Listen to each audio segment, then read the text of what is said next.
I got a lot of wind out here today, and in 2 days these animals are going to be going to market. This one right here, I got 3 black steers, and then I got the other one right there, the other red one right there, his brother. And there's one right there. This morning I was saying that I was going to well, this morning I told myself that I'm going to figure out, I'm going to take a good look at them, make sure everybody's good to go. And I'm going to get an estimate of what I'm going to make on these animals. I haven't done it yet. I want to see the 5 animals that I'm going to be taking to market. Going to be this one right here, I believe. That one over there. This one. And that one. Oh, he just kicked the crap out of that. Uh-oh. But this animal right here. Why you keep kicking her? Dang. This one right here, that one right there, that one right there, and then I got 2 more black steers in here somewhere. But I would say that the average weight on this herd is going, or the average weight on the animals going to market this time around is going to be I need to take a look at all 5 of them. Well, this animal right here and that animal right there, they're probably going to be within the same weight range. They're probably going to weigh about 25 pounds from each other. I got that one over there. So if I take a look at those 4, so that's 4 animals right there. So I got a 5th one somewhere that I got to find. I'm pretty sure that's 1, 2, 3, 4, 5, but that might be the 5th one right there. So when I take a look at these animals, what do I think I'm gonna make? How much do I think they're gonna weigh? I think that they're gonna hit the scale at about on all 5 of them together. I think that they're gonna hit the scale at about 525. I think they'll hit the scale at about 525. And I believe that I will make I think I'm gonna make $6,200 on the 5 of them. So that's my estimate. I believe that I think that I'm gonna make $6,200 on the 5 of them. And their weight is gonna come in at somewhere around 525 on the 5 of them.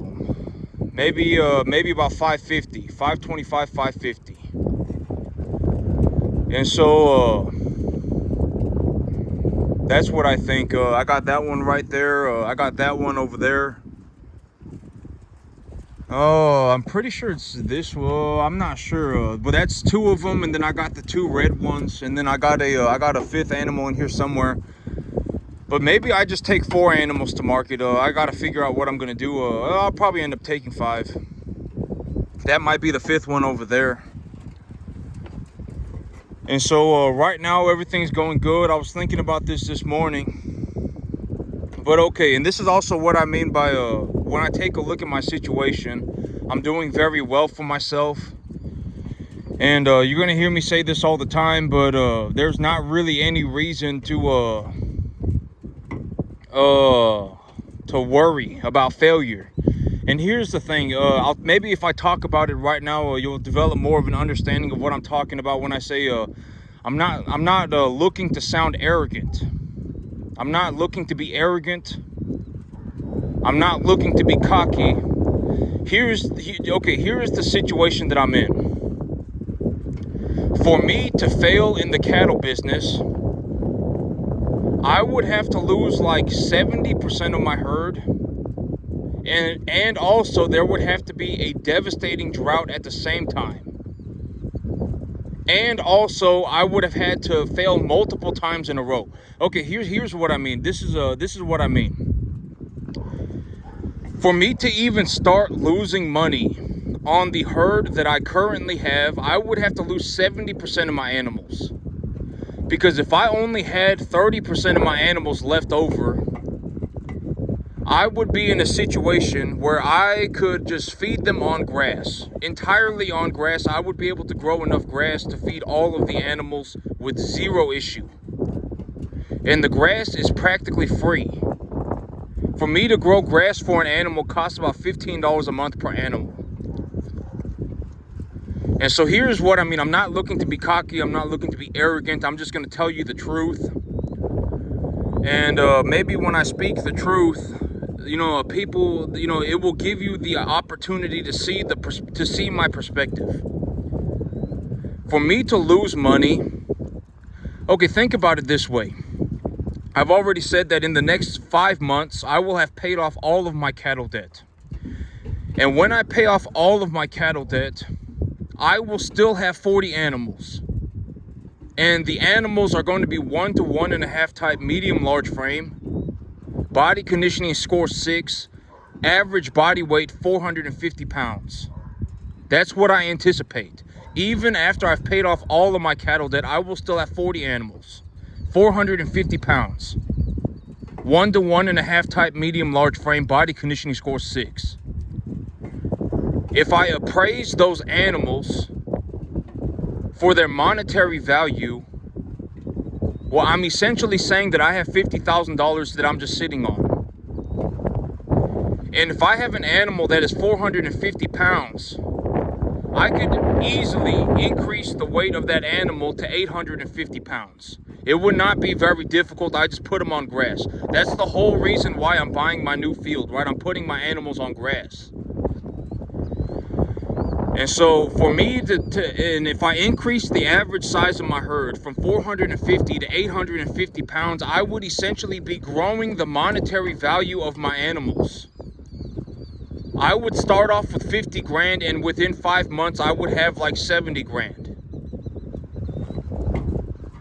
And so for me to fail, I would have to lose like 400% of I would have to lose every single animal that I touched for the next like 5 years. And that's not going to happen. That's ridiculous. Why would I even consider that as a possibility? That's not going to happen. I have, if I have if I have $70,000 cash in my bank account that I'm just sitting on, right? I'm just sitting on the money just in case something happens. I'm just going to sit on the money. Right? I don't want to pay income tax on it, so I'm not going to liquidate the animals. I'm just sitting on the animals. And I have 70 grand. For me to lose that 70 grand. And here's the thing, and you got to also consider that 70 grand is just money that I'm sitting on, right? I also have the money that I'm making. For me to fail financially, I would have to lose every single animal that I touched for like the next 5 years. That's ridiculous. That's not going to happen.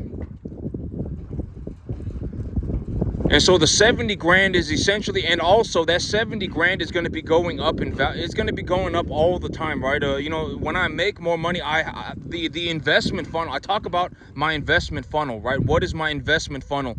You should be able to answer all of this by yourself as of this moment, this point in time. When I talk about my investment funnel, what is my investment funnel? Right? Number 1, I invest in cattle and cattle feed. Number 2, I invest in land. Number 3, I buy equipment. Number 4, if I have so much money left over that I can't do anything with it, then I will purchase things that I want. Right? That's the entire investment funnel. Nothing has changed at all ever. It's been the same the entire time, right? The investment funnel is the exact same. I have not changed one detail on the funnel, right? I have not changed anything. The plan is the exact same. Everything, everything is the exact same. I did not change anything. And so for me to fail, for me to financially fail, I would have to lose like every single animal that I touched for the next 5 years. And there would also, if I look, okay, that's actually a realistic way for me to put it. For me to fail financially in the cattle business, I would have to lose every single animal that I touched for the next 5 years. And if that something like that does not happen, then I do not fail. Right? I mean, and also, you know, and I'm not looking to sound arrogant, right? I've already said I'm not looking to be arrogant when I just look at the information for what it is. Like when I take a look at the information that I look at every single day, like when I look at my, you know, when I look at my my financials, I see this stuff all the time, right? When I take a look at the information for what it is, and I look at the world's information, this might be the most successful farm on the entire planet. And if I take a look at it in terms of the overall U.S. economy, this farm has put me in the top 0.00001 percentile of the entire U.S. economy for the year 2024. I'm probably going to be the only cattle farmer that, you know, this might be the only time that that in anything, I happen to be a cattle farmer. You know, you do not need to be a cattle farmer to, if anything, you probably should not be a cattle farmer to go and make money. If you were going to be a farmer, you would have to, I mean, I'm telling you, if you did not start when you were very young and you did not like work on it every single day, if you're past 15, you're not going to make it. I would be willing to bet money. I would be willing to bet money if you're past like 15, 20 years old, you're not going to make it. Not even to the 10% mark. I would be willing to bet money. 50 to 1. You know, learning how to farm, it's like, you know, it's going to take a long time. Because if you want to learn how to farm like this, you're going to have to learn how to run cattle. You're going to have to learn how to grow grass. You're going to have to learn how to run a business. And, you know, these things take time, a lot of time. And so, you know, but I was actually going to talk about this yesterday. I was just taking a look at apartment complexes. And you know, there are multiple, like multiple 8-unit apartments, you know, 8 units, 12 units, stuff like that. These 8-unit apartments, and I was taking a look at this, and I was like, this is realistically what I'm talking about. Like if you, okay, so yesterday I was looking at an 8-unit apartment, and they were selling it for $1.2 million. They were selling it for $1.2 million, and the average rent it was like a cap rate of 8%. And I don't know what that means, but if it means that you know, I don't exactly know what that means. And but okay, let's say you got something that you bought for $1.2 million, right? Let's say you got something that you bought for $1.2 million, and you make an 8% return on it. From the very first day that you buy it, you make an 8% return on it. Right? I mean, it's like if I bought this, I don't know what a cap rate is. And, you know, I'm sure that $1.2 million, you know, like I've always said that when it comes to any contract, like when you go into business, all contracts are the exact same. There are only two sides of a contract. There is the price, and then there are the terms for that price. So when you look at any business contract, they are all the exact same. You have the price, and then you have the terms for that price. And I always say, when it comes to business, you always negotiate the contract, right? You always negotiate the contract. You either get better terms or you get a better price. That's all there is to it. Unless you find something, okay, maybe not always, and I've talked about this, but if you're in a situation where you're looking at a piece of property and it's like this person is selling it by themselves, they don't even have an agent or whatever. They have an agent, but they're not they're you know, they're selling it by themselves. You know, the owner's selling the property, and it's like you know, their husband died last year, and they got 250 acres, and they're you know, they're sitting at home with they're taking care of their disabled child, and they want to sell 2/3 of their farm because they don't want to farm it. And you take a look at the property, and you take a look at the property, and they're selling it for like $3,000 an acre. If you run into something like that, then sure, just go ahead, because you've already got good terms and a good price, right? You can just buy the thing, right? But if it's not something like that, if you look at something and you're like, this is just kind of an average deal. Like when I take a look at this, I would say that this deal's not a good deal, but it's not a bad deal, right? And when it comes to paying for something, you know, you're better off paying for something that is non-problematic than you are getting something that is problematic for cheaper. You know, like you want to buy a good asset for a good price. You want to buy a good asset for the average price before you buy a bad asset for a good price, right? So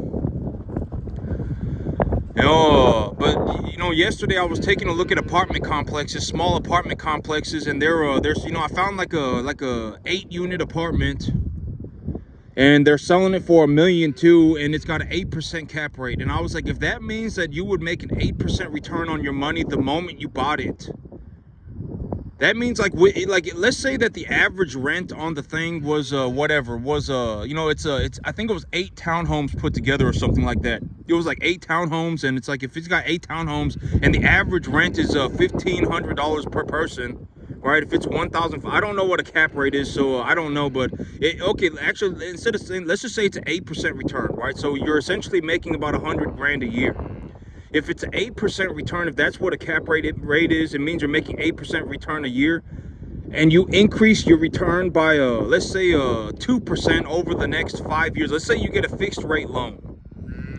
Let's say you get a fixed rate loan, and you're paying the bank the same amount of money forever until the loan is finished. And over the next 5 years, you're able to increase the amount of rent you're receiving by, let's just say 10%. So you're able to increase your the amount of cash flow you're generating by like 1%. So you go from an 8% cash flow return to a 9% cash flow return. And if you do that, if you increase the cash flow of the property, you're also going to increase the monetary value of the property itself. You could be outperforming the S&P 500 within like 4 years by just buying a rental property. Right? I mean, and when you go and this is also what I mean by, like, if like your big goal is to just make money, which is it's a good goal, right? I mean, granted that you're not like a manufacturing drugs, right? I mean, if you just, let's just be honest with ourselves.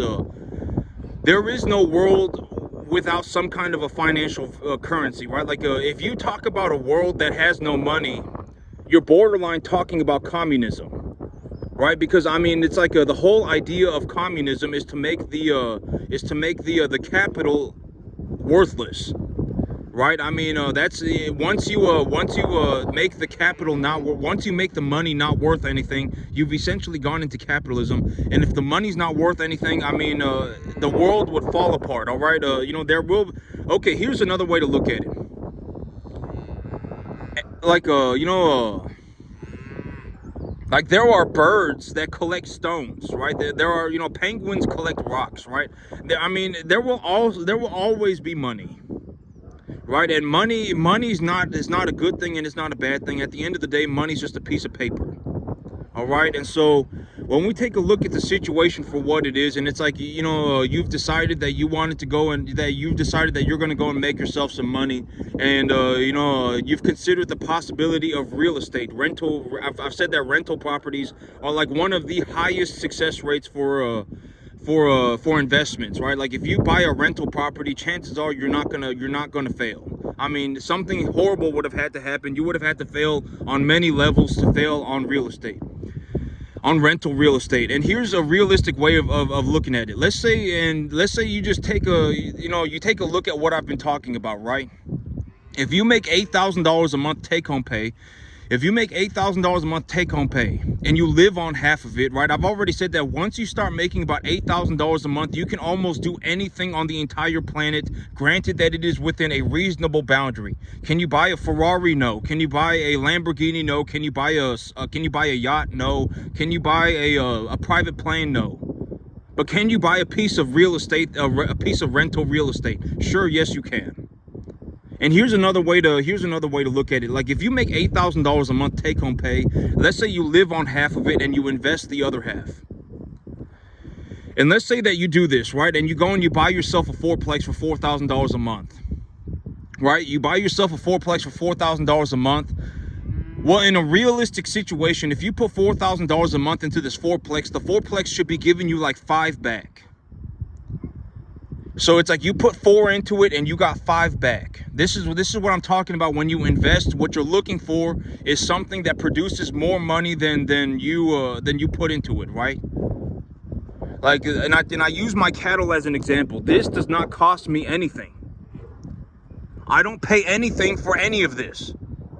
This makes me money, right? I've talked about this, right? Like, this does not cost me anything. This makes me money. And if you want to take a look at it in terms of rental real estate, if you put $4,000 into something, it should give you like $5,000 back. And if you're in this situation, and let's say something horribly goes wrong, let's say you got a fourplex and 2 of the people leave and they stop paying their rent. Well, your income will still cover the difference, right? And let's say things go good, right? Things go okay, things go good. And if things go good, when you put $4,000 into your rental property, it should be giving you $5,000 back. It should be giving all of your money back and then some.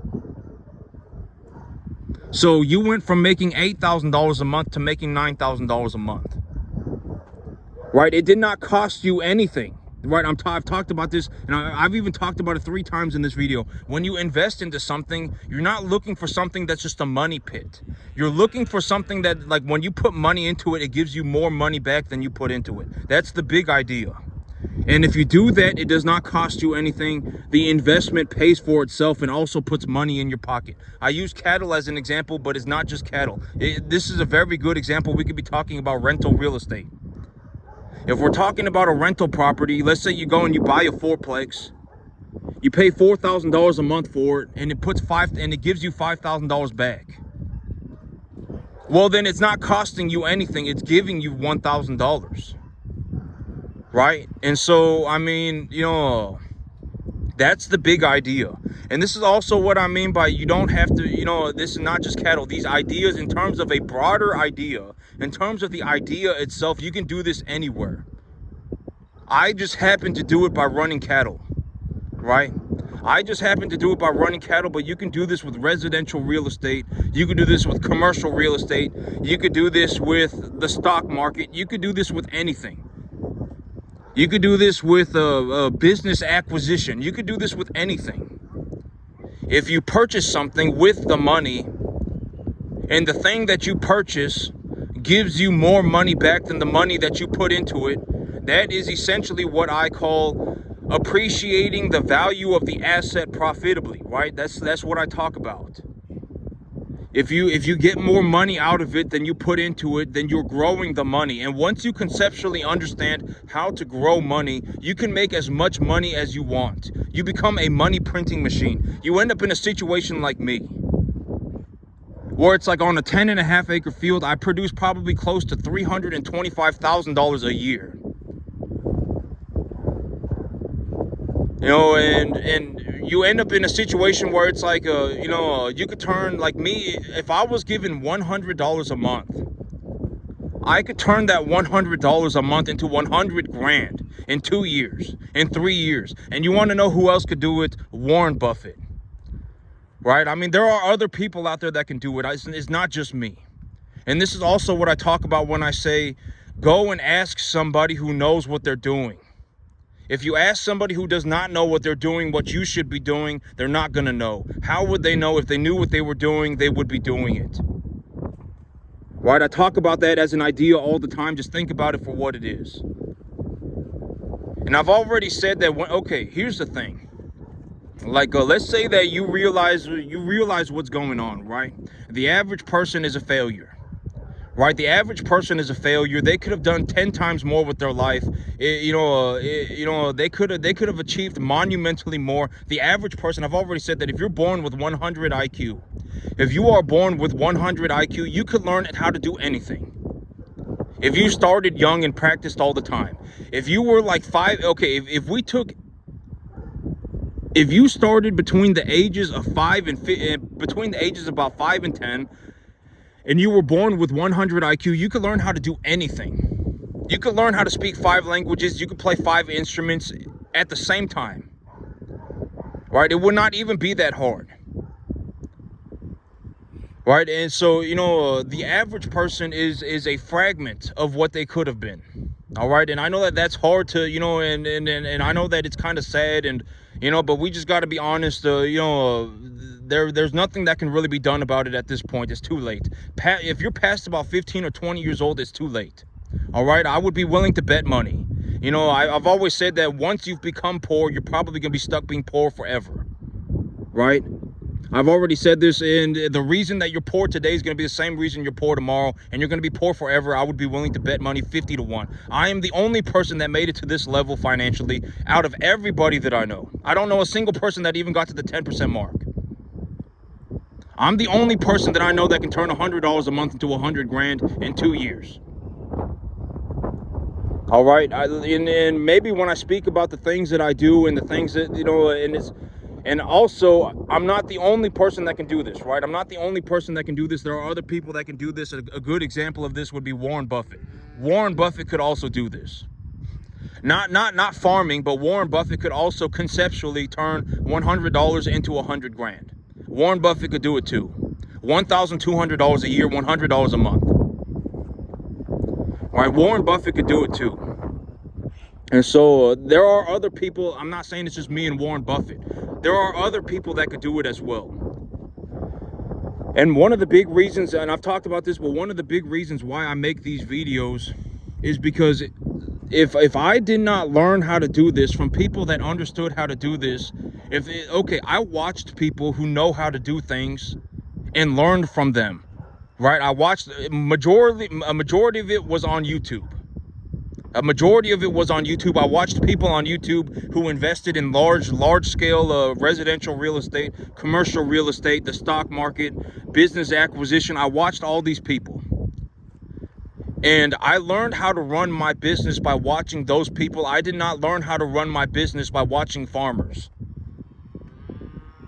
Right? I've talked about this too. I did not learn how to run the business aspect of my farm by watching other farmers. I learned how to do it by watching people in commercial real estate, residential real estate, business acquisition, the stock market, etc., etc.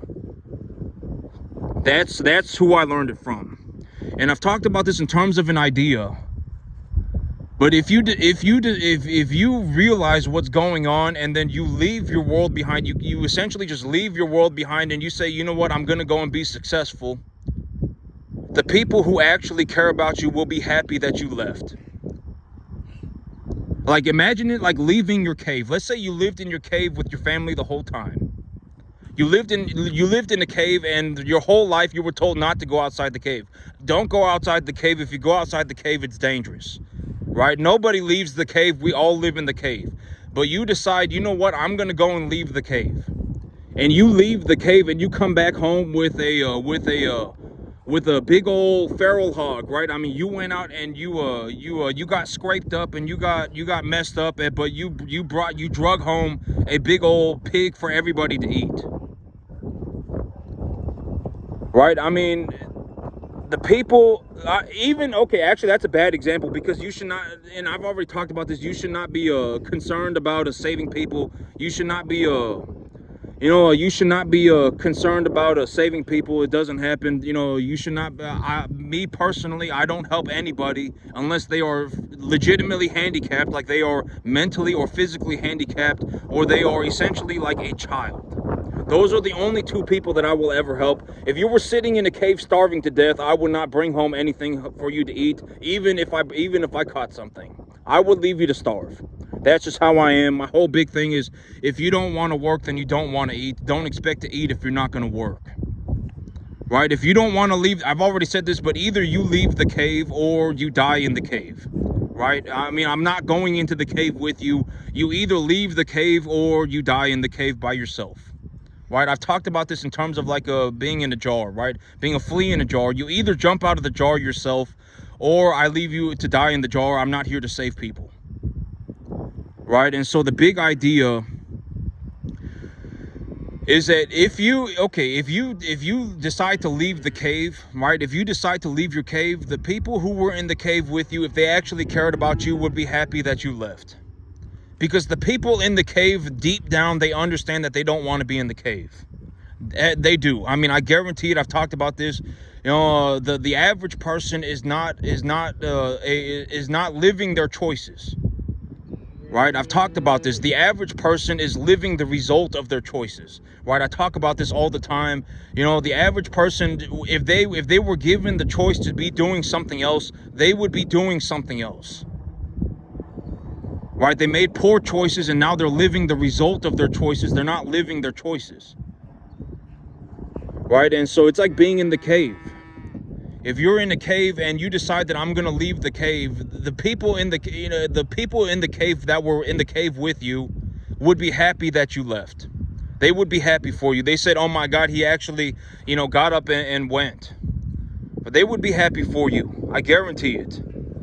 If they actually care about you, right? I mean, because deep down they understand that nobody wants to be in the cave. And so,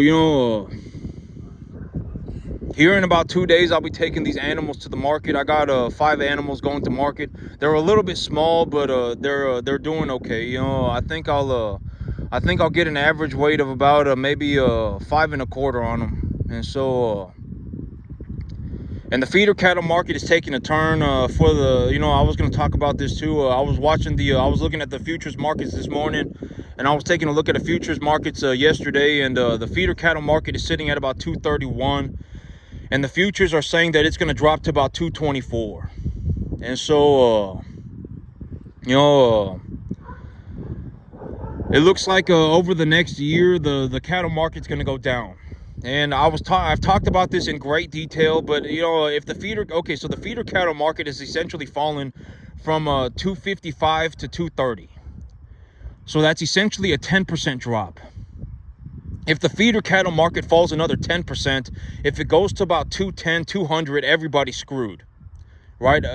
Granted, if you're running this kind of a business, if you're feeding cattle, if your big idea is to feed cattle, you're just going to feed them. You're just going to give them food, and that's your big plan. You're going to utilize the commodity markets. And actually, the corn market is up too. The corn market is up about 3%. And so if the corn market goes up another 17%, if the corn market goes to 480, and the feeder cattle market goes to about $2, $2.10, everybody's screwed. 90% of people in the cattle business are screwed. In this cattle business, if you're in the cattle feeding business, you're screwed. You're gonna have to run like 1,000 cattle. You're gonna have to run like 1,000 calves a year to make 60 grand. And so, and I said it was gonna happen. It's a matter of when. It is not a matter of if. And it's currently in the process of happening. The corn market is up about 3%. The cattle market is down by about 10%. If the cattle market falls another 10% and the corn market goes up 17%, everybody in this business is screwed. Everybody in the cattle feeding business is screwed. You want to make $50 an animal, go and knock yourself out, have fun.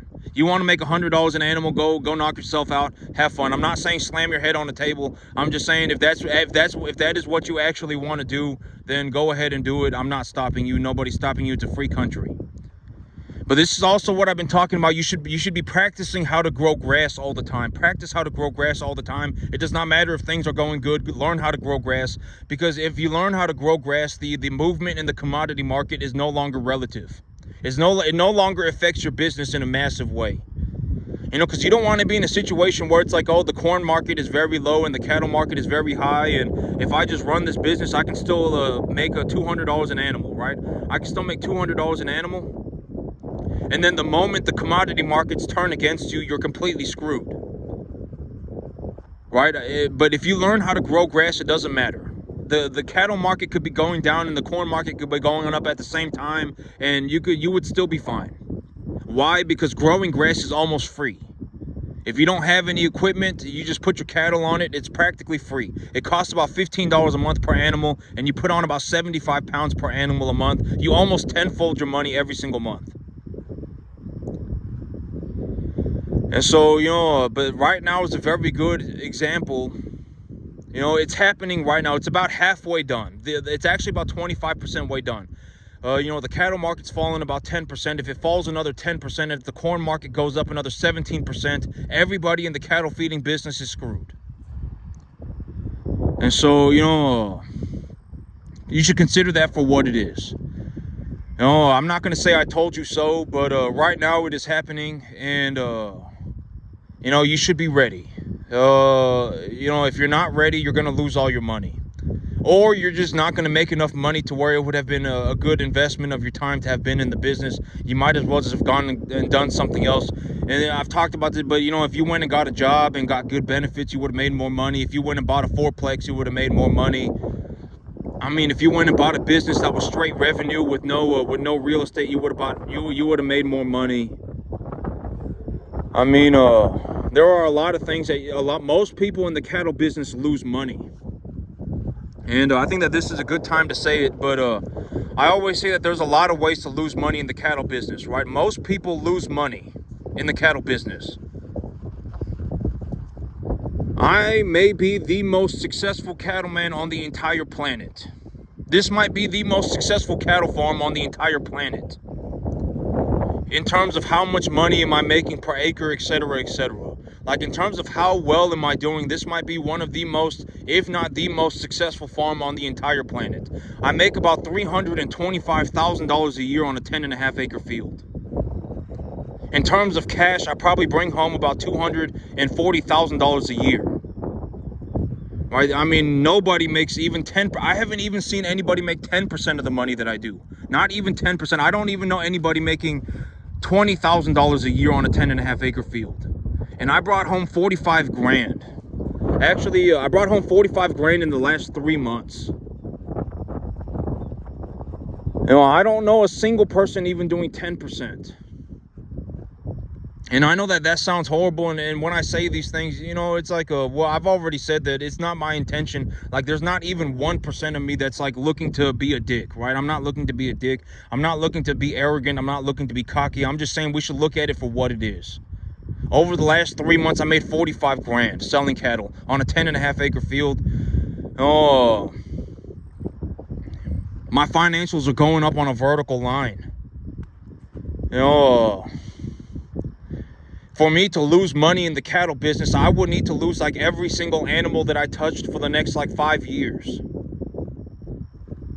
And so, the chances of me failing in the cattle business are so negligible that I don't even consider it. The chances of me losing money in the cattle business are so small that it's almost 0%.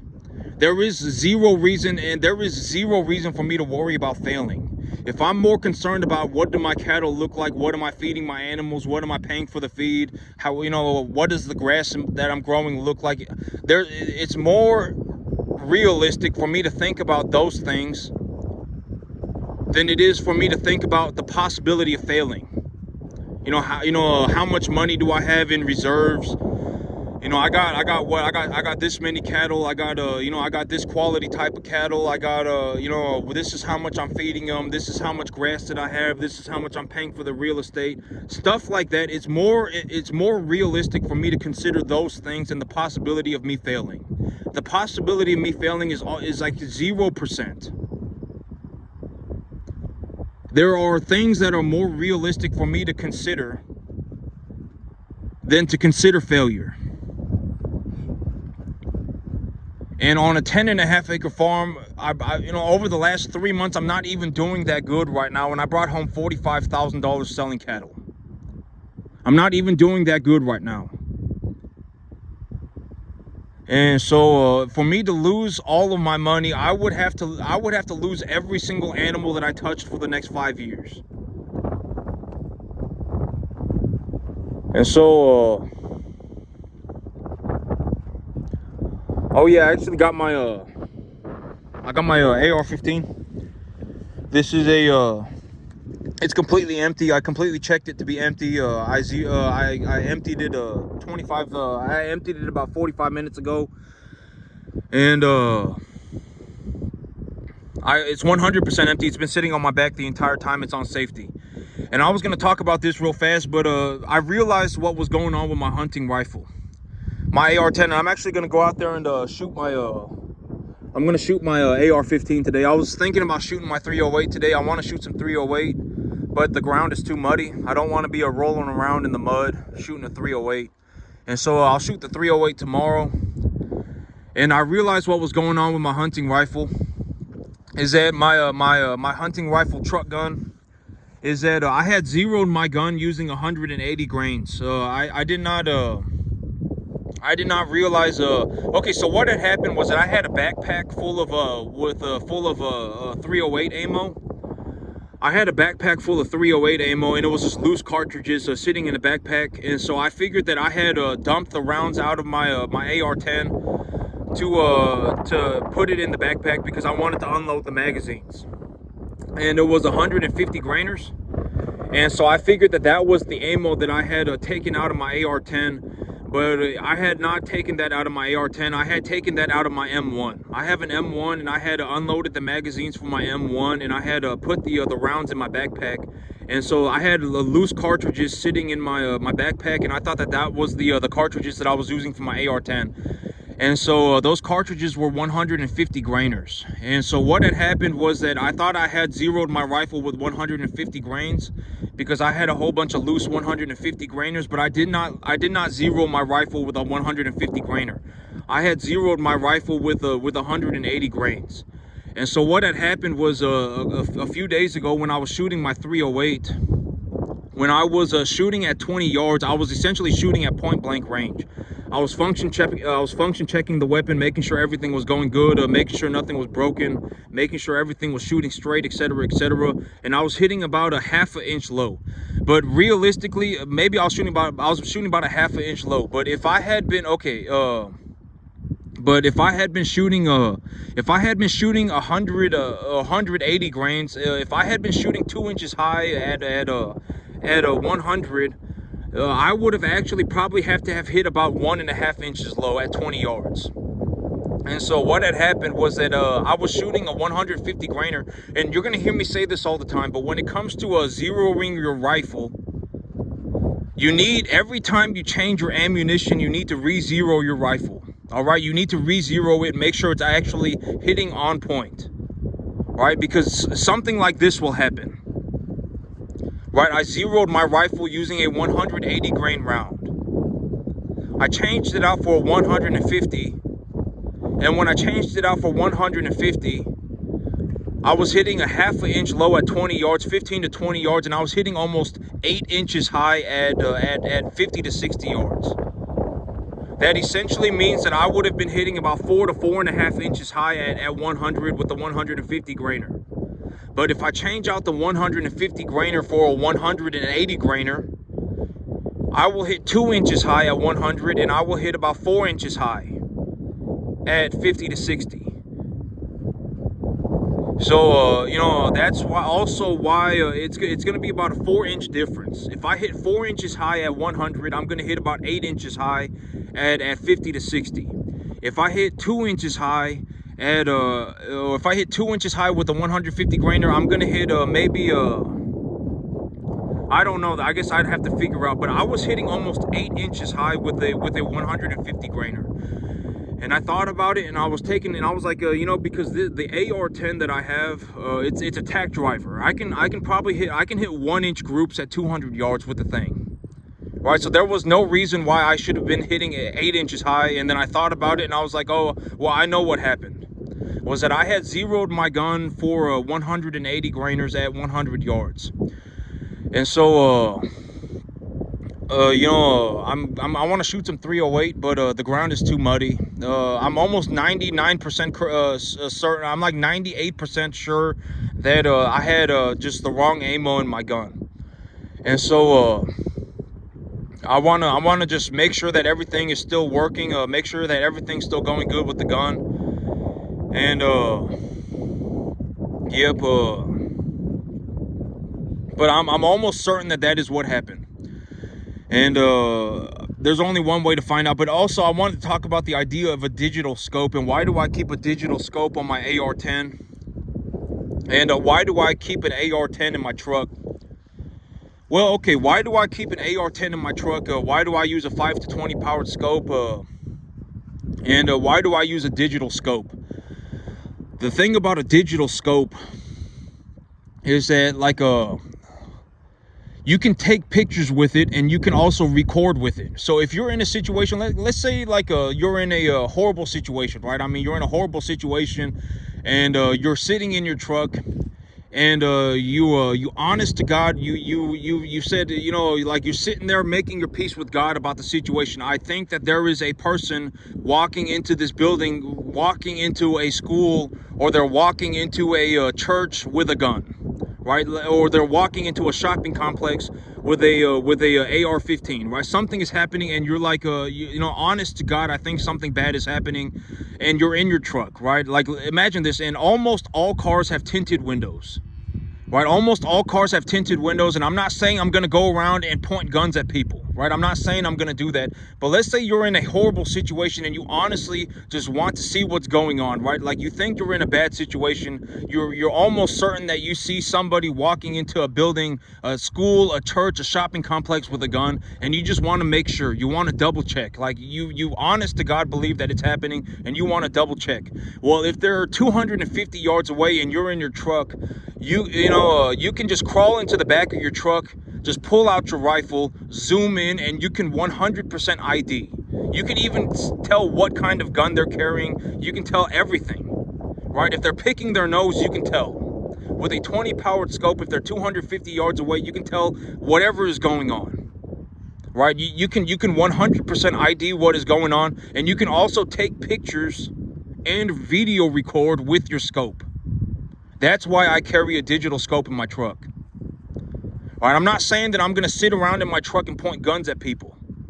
I'm just saying if there is a situation where you legitimately, okay, because here's the thing. Like, if I'm going to talk about my life, okay, you know, one person got shot in the parking lot over the last year. You know, 5 people got robbed. One of them was my dad. 2 people died from fentanyl overdose. I see, you know, drug dealers and crackheads every single day. About a month ago, there was a guy walking around in the parking lot with a Draco AK, and the cops were looking for him. There was a guy that got into a fight with the police officer, threatened to stab the police officer, and ran, and you know, ended up in the store, right? I mean, I see, you know, this is all stuff that happened to me like within the last 365 days. The world is not Disneyland, okay? I mean, you know, people do horrible things. I mean, you got to understand that people do horrible things, right? Most people are not a good person. All right, so that's why I keep a digital scope in my truck, because I figured, well, if I need to, I can just pull the gun out of my truck and just take a look at what is going on. Not only can I take a look at what is going on, but I can also record and take pictures with the scope as well. I can, you know, if I legitimately think that I'm in a bad situation, I could pull the gun out of my truck and start recording. Right, I could zoom in 20 times, and if somebody was 250 yards away and I was sitting in my truck looking at them, I'm not saying that okay, here's the thing, I'm not like a crazy person, right? I don't go around pointing guns at people for fun. I don't do that. I don't think that that's funny. I don't, you know, why would I do that? I don't do stuff like that. You know, I don't go around and shoot people, right? I don't even consider it. I think that that's a horrible idea. I'm just saying, you know, if like there was an honest to God situation where it needed to happen, where I genuinely believe that it needed to happen, I could do it. Well, not saying I could do it, like, I don't know, like, what's this, like, you know, like, if we're talking about, like, a guy walking into a school with a gun, right? Or if I see a guy, you know, walking into a shopping complex with a gun, or if I see a guy, you know, walking into a church with a gun, and I genuinely think he has a gun, then I can zoom in and I can positively ID the gun from even 250 yards away. I could 100% make sure that the guy has a gun. I can take a picture of the guy, and I can also start recording the guy. Right? And so that's why I carry a digital scope in my truck. And if I'm sitting in my truck and I'm looking at a guy who I think has a gun and he's 250 yards away, he's not going to see me. Right? I'm in my truck, it's tinted. Right? I mean, there are thousands of other cars everywhere. He's not going to be able to see me. Right? I can just sit there in the truck. They would never see me. I could just sit in the truck, zoom in, make sure the guy has a gun, take a picture of him, record what is happening, and then just even that, you know, like, I could, you know, even that is that's why I carry a digital scope in my truck. You know, that's the big reason why. But I'm gonna go and practice shooting some 5.5. And also, this whole thing about the Trump shooter thing, the Trump guy, I did not realize that it was not until like a 1 week later that I saw the assassination attempt on former President Mr. Trump. I did not realize until about a week later that it was like a 5-minute ordeal. I thought it was like a young guy ran past security, like somehow got through security, ran past them, bolted up a building, climbed that ladder as fast as he could, set up and then took a shot. I thought it was like a 5-second ordeal. I didn't, the people are saying that it was like a 5-minute thing. Like the guy walked up to the building, climbed up the ladder, crawled to the spot and was like pointing the gun at the president for like 2 minutes. I did not realize that it was like a 5-minute ordeal. I thought it was like a 30-second ordeal. Like a guy happened to somehow slip through security, ran to the building with the AR-15, went up the ladder, crawled through the space, and I thought it was like a 10-second thing. I didn't know that it was like a 5-minute ordeal. And so but